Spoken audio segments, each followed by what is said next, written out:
Sandra's POV. It's been days since Sandra got out of the hospital. Sa loob ng mga araw na yon, pilit niyang pinapatatag ang kanyang sarili para sa kanyang anak.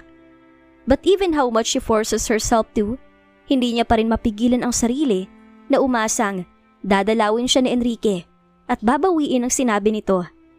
She felt so pathetic that every time na bumukas ang pinto ng kwarto niya, she immediately checks if it was Enrique or not. She was currently checking her cupboard to look for a pack of flour. Trip niyang magluto ng pancake dahil iyon ang cravings niya. Pero kaagad siyang napasimangot nang makitang wala siyang stock doon. Kaya naman napagpasyahan niyang lumabas para bumili ng harina at maggrocery na din ng konti.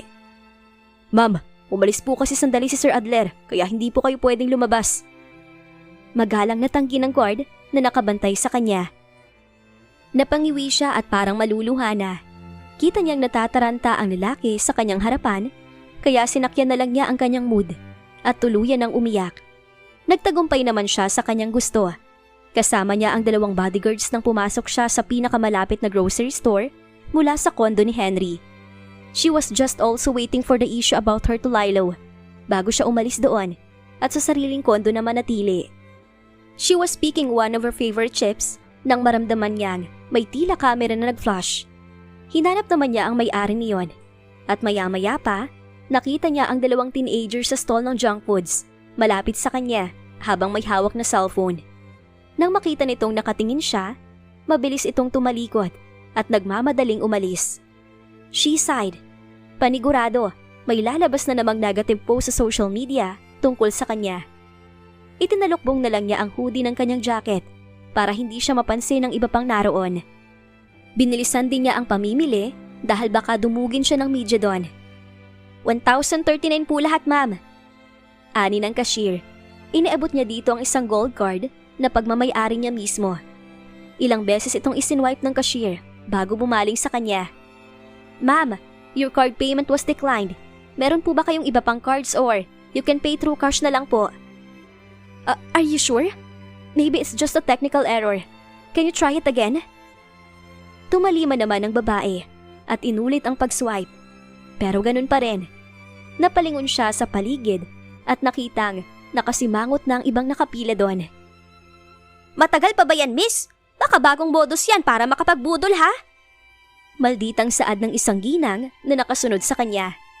Hindi naman siya sumagot at nakipagtalo pa dito. She was too tired to do it.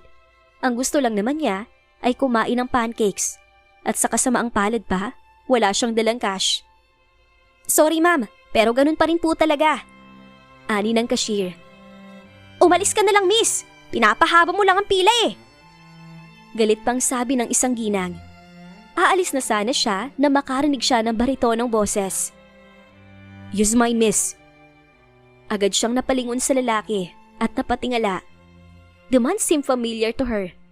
Mabilis na kinuha ng cashier ang card ng lalaki. Thanks, pero wag mo nang bayaran yan. Babalik na lang ako mamaya." "No, I insist. May compensation for bumping into you some time ago if you still remember me." Suwabe nitong wika. Tama, ito yung lalaking nakabanggaan niya noong magkasama sila ni Enrique sa mall. Yeah. Kung ganoon, babayaran na lang kita paglabas ko." "No need, miss." "Heto na po yung card niyo, sir." Singit ng cashier.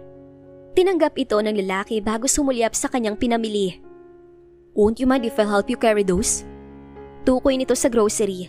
Mabilis siyang umiling. Bukod sa magaan lang yon, nakakahiya na sa lalaki. Ito na nga ang nagbayad, tapos ito pang magdadala. "Wag na, kaya ko na." Tumango naman ito at ngumiti. "Okay, see you around." Anito bago umalis. Sinundan niya ito ng tingin.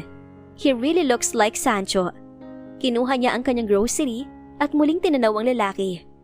Paano nga pala siya makakapagbayad dito kung umalis na ito? Saan niya ba hahanapin ang lalaking yon na parang kabuting bigla na lang sumusulpot? Maya-maya pa ay sinalubong naman siya kaagad ng bodyguard at magkasama na silang lumabas patungong parking lot. "Sakay na po kayo, ma'am. Kami na pong maglalagay ng pinamili ninyo." Anito sa kanya. Hindi na siya nagsalita pa at sumakay na sa likuran ng kotse. Itinuon niya ang kanyang atensyon sa dinadaanan nila, pero hindi nagtagal, napakunot noo siya nang mapagtantong hindi iyon ang daan patungo sa kondo ni Henry. Pamilyar ang daan pero nalilito siya. "Kuya, saan ba tayo uuwi?" Tanong niya habang binabaybay ang daan patungo sa gusali ng kanyang kondo. Nagtaka siya nang hindi ito sumagot, kaya tumingin siya sa rearview mirror. Ganun na lang ang panlalaki ng kanyang mata nang makitang hindi pamilyar sa kanyang dalawa. Teka, sino kayo? Saan niyo ako dadalhin?" Nagkatinginan ang dalawang lalaki at sumenyas ang isa sa kasama nito na patahimikin siya. Kinuha nito ang isang panyo at ipinaamoy sa kanya. Agad naman siyang nanghina nang malanghap niya ang isang matapang na amoy. Unti-unti siyang napapikit, kasabay ng pagsakit ng kanyang ulo. Nagising si Sandra dahil sa ingay at kaluskos sa kanyang paligid. Pilit niyang iminulat ang kanyang mata. It was a familiar ceiling. It was her room in her condo, and she was lying on the floor. Anong nangyari sa kanya? Bakit dito siya dinala ng mga kidnappers? "Hello, Sandra!" Ani ng isang boses. Ganun na lang ang panlalaki ng kanyang mga mata nang makita kung sino ang nasa kanyang harapan. Nicole? Yup. Nakangiti nitong sagot. Inilibot niya ang tingin sa kanyang paligid. There were 5 men inside. 2 of them were the ones who drove the car a while ago. So her kidnappers is none other than Nicole. "Anong kailangan mo?" "Your life, Sandra. I want to make your life. Ang buhay mo magiging kaparusahan sa pagpupumilit mo." Anito, bago kumuha ng upuan at ipinuwesto sa kanyang harapan bago umupo. Sinubukan niyang pumiglas pero hindi niya magawa dahil nakatali ang kanyang kamay at paa. "You see, mas magiging masaya sana ang buhay mo kung hindi mo pinakasalan si Enrique. Dapat nakinig ka sa akin pero masyado kang pasaway, kaya nararapat kang mawala sa mundo."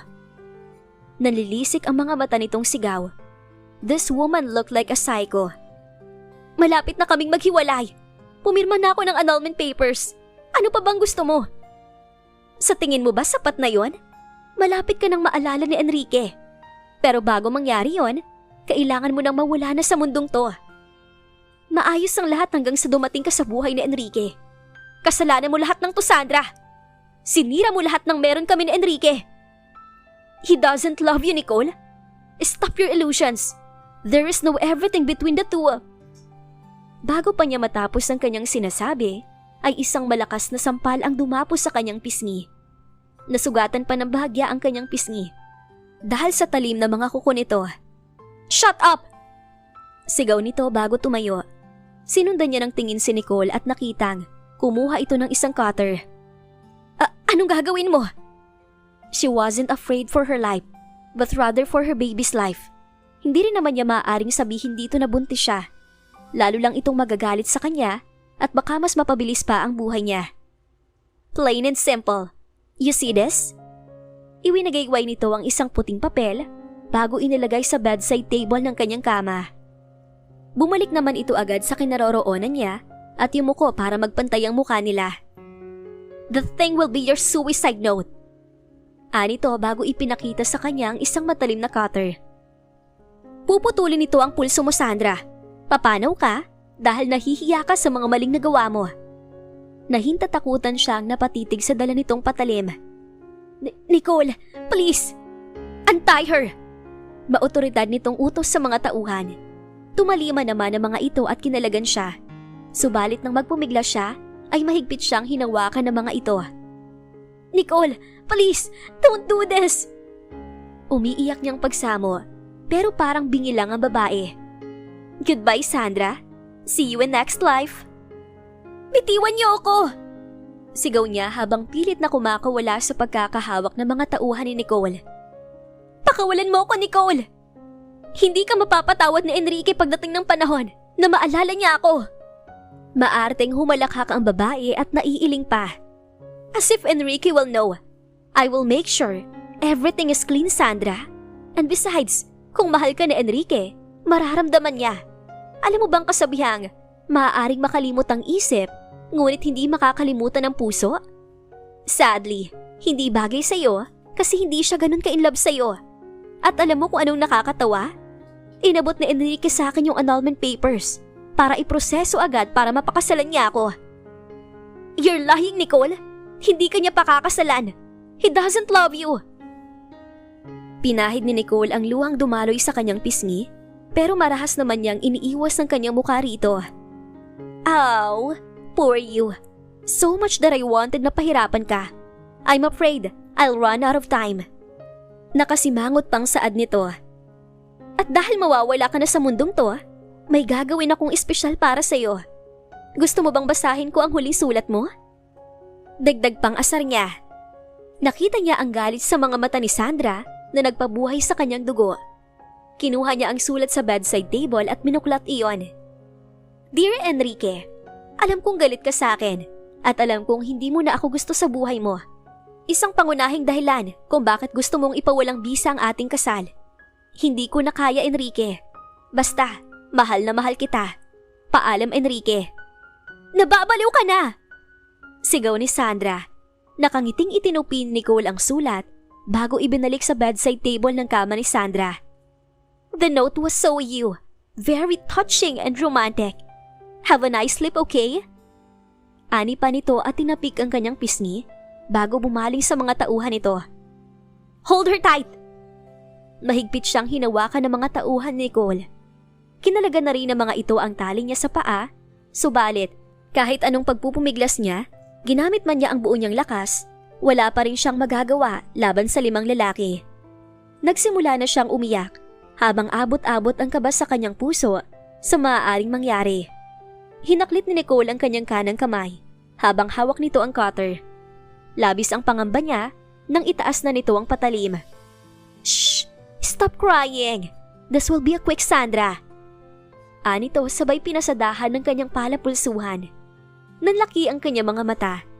Nakaramdam siya ng matinding sakit na hindi niya maihahambing. Parang mawawala na siya ng malay dahil sa sakit.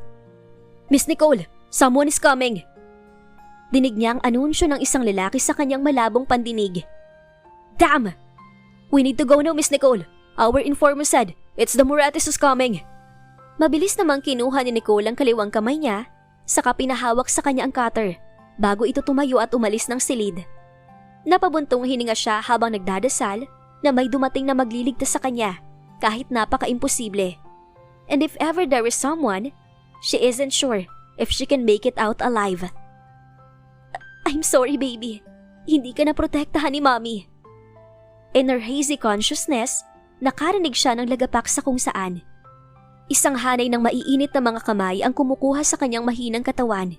Hindi niya alam kung nag-hallucinate lang siya o totoo ang lahat.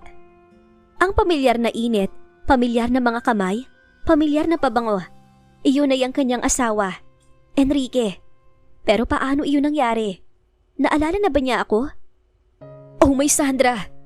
Bulalas ni Enrique. Nakahandusay na ngayon sa sahig ang kanyang asawa na may maraming pulang likido sa sahig. Hindi pa siya natakot ng ganito sa buong buhay niya. Ngayon pa lang. Mabilis siyang kumuha ng tela at ibinalot sa palapulsuhan ni Sandra bago ito maingat na kinarga. Sa pintuan, nakasalubong niya ang magkapatid na si Sancho at Helios na siyang kasama niya papunta sa kinaroroonan ni Sandra.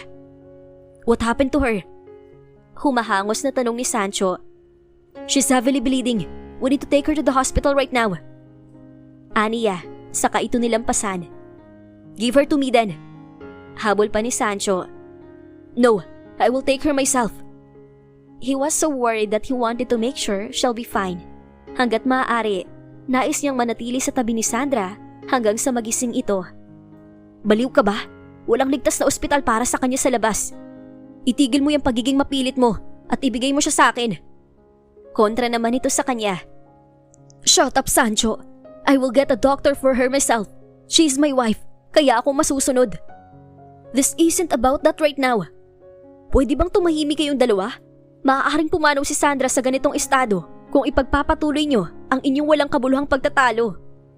Buliyaw ni Helios sa kanilang dalawa bago lumapit sa kanya.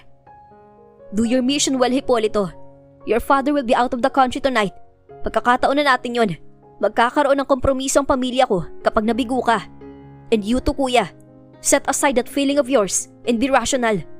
Set aside your personal agenda too. Sa lagay ninyong dalawa, Pareho kayong mapapaslang ni Don Emmanuel. Hindi naman siya nakasagot. Natigilan siya kung paano pinagalitan silang dalawa ng isang 19 na taong gulang na bata. Pareho silang hindi nakaimik ni Sancho. I will take her with me. Anito sa kanya sabay kuha kay Sandra mula sa kanyang mga bisig at nagmamadaling umalis. Wala silang nagawa kundi maghiwalay ng landas ni Sancho. Nicole used the back door fire exit of the building.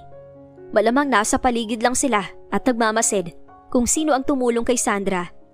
Pumasok siya sa bathroom sa ground floor at nagpalit ng uniforme ng isang cleaning service bago lumabas at malayang nakapara ng taxi pabalik sa kanyang sasakyan na nakapark sa restaurant ng kanyang kaibigan.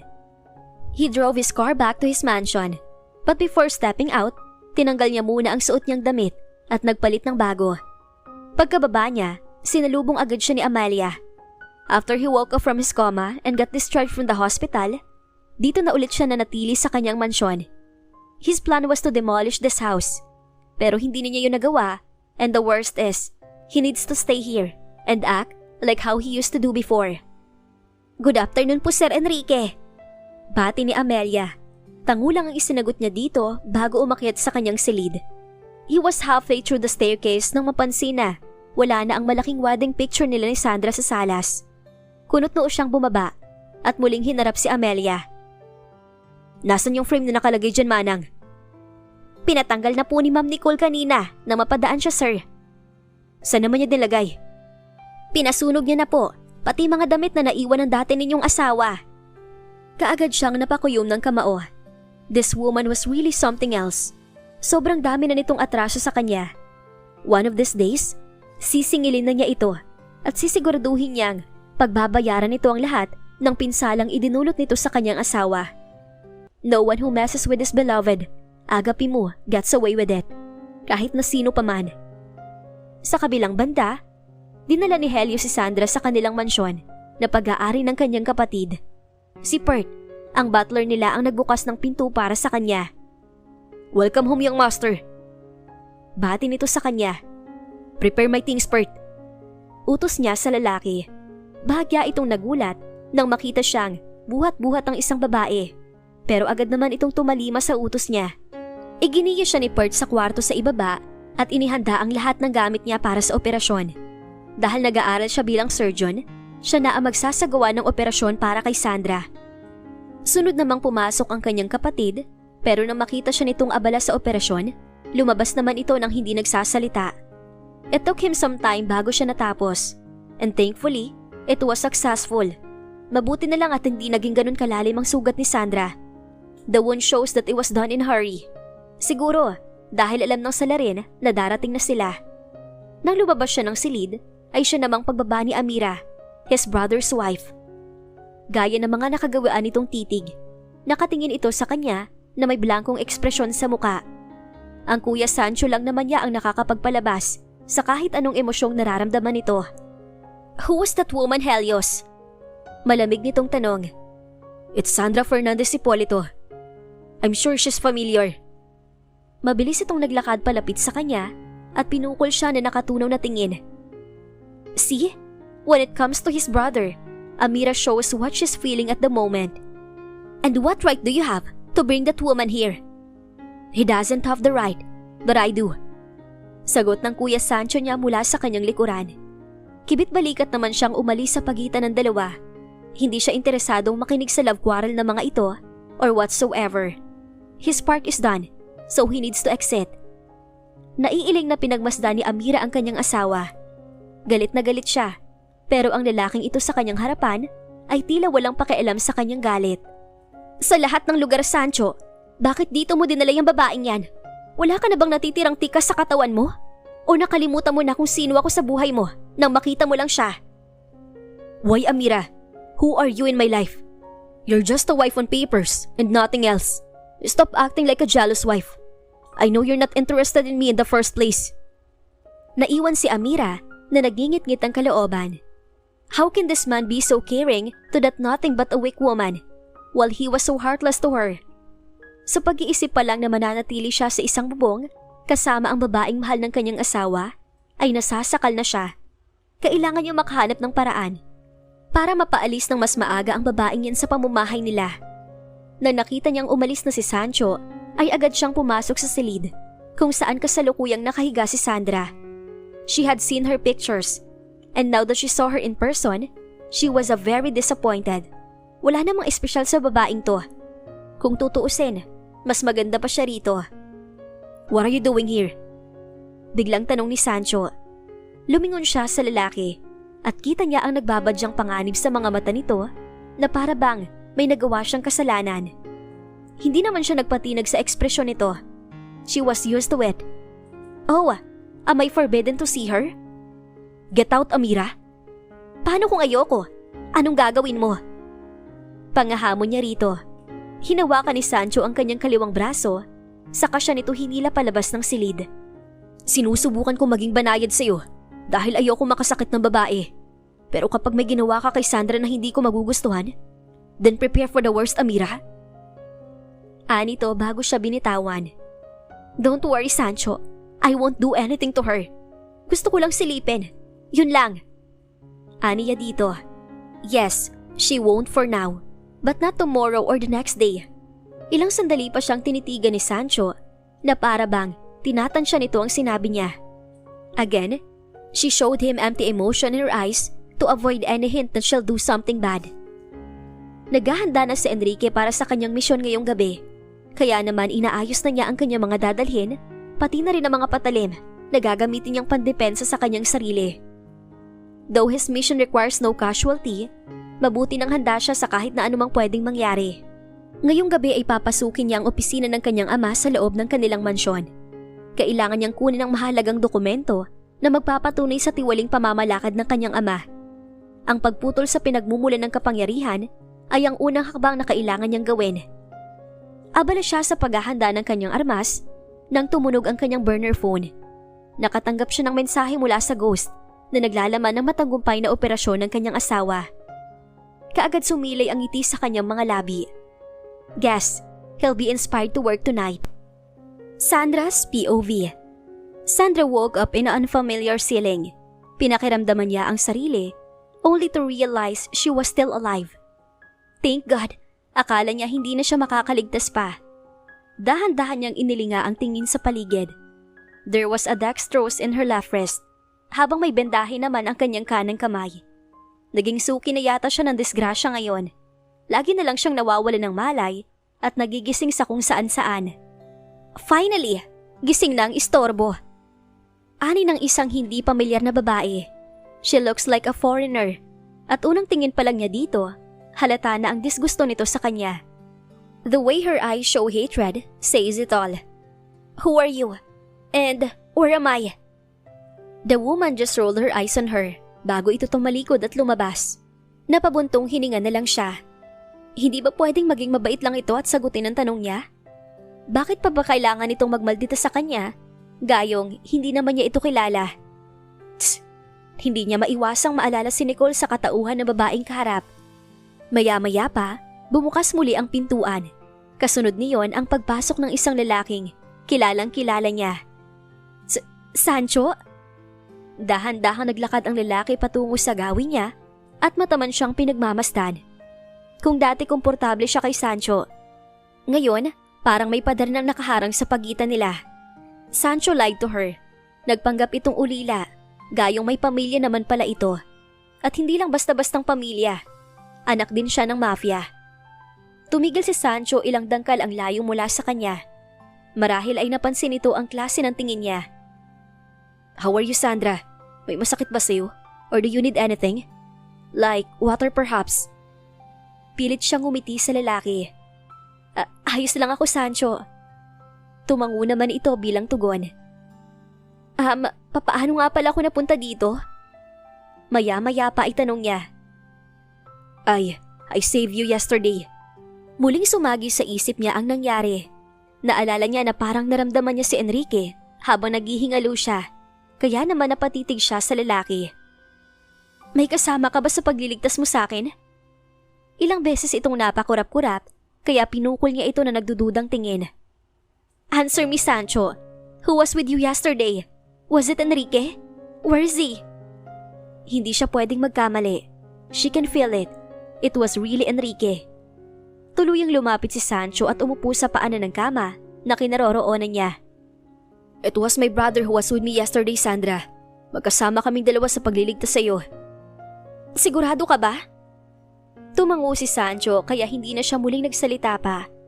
She felt another disappointment. Bakit pa kasi ang hirap turuan ng puso niya na wala na ngang pakialam sa kanyang asawa niya?